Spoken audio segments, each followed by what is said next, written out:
Bismillahirrahmanirrahim. In this video, we will discuss the relation between current ratio and quick ratio. So let us look into an exercise. A firm has experienced a decrease in its current ratio but an increase in its quick ratio during the last 3 years. So, what is the likely explanation for these results? Now, current ratio and quick ratio are both liquidity ratios that measures a firm's ability to meet its short-term obligations, but they measure slightly different things. The current ratio includes all current assets such as cash, accounts receivable, and inventory. The quick ratio, on the other hand, excludes the inventory from current assets because inventory is less liquid than cash or marketable securities.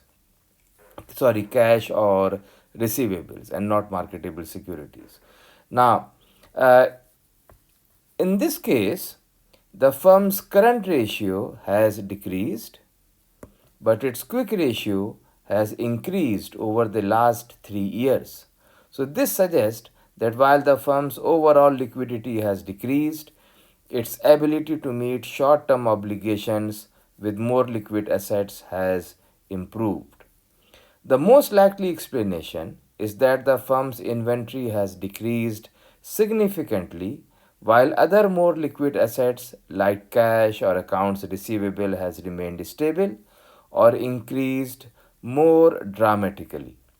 The decrease in the current ratio would occur because the decrease in its in inventory is now decreasing the total current assets. But the inventory is not counted in the quick ratio. On the other hand, the increase in quick ratio could be explained by an improvement in more liquid assets like cash or receivables. Just remember that inventory is excluded from the quick ratio calculation. So, what does it mean when we say current ratio has decreased?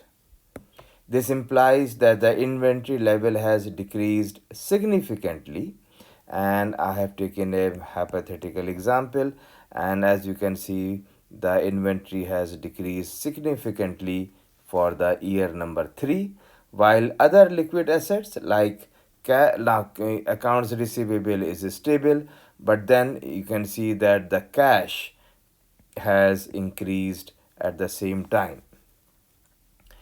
So, if we calculate the current ratio for these informations, we have the current assets, cash, accounts receivable, and inventory, and we will be dividing this by current liabilities. So, the current ratio for year number 1 will be 2, and for year number 3, the current ratio will be 1.33, and this decline is mainly because the inventory has declined significantly.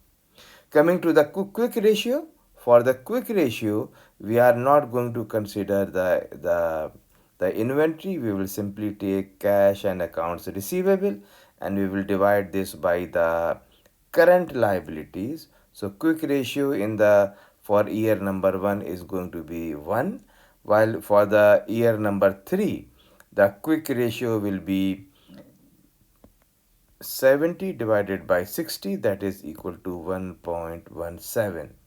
So what you can see that the decrease in the current ratio, but there is a increase in the quick ratio.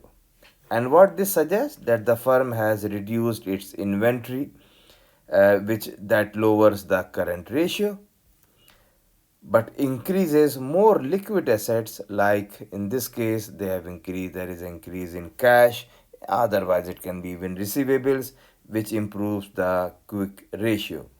So this could happen if the company is managing inventory more efficiently or is becoming more cash focused. So we hope that we are able to explain the relation between current ratio and quick ratio.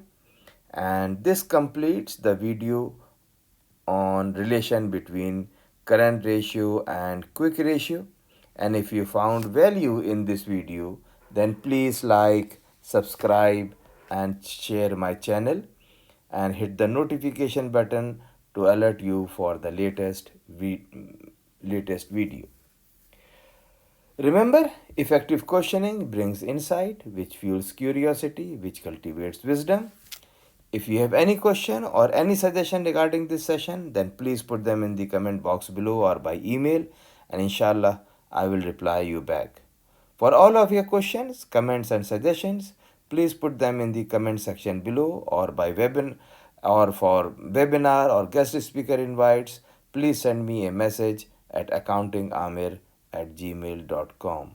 Accounting is AK. Thank you so much and happy learning.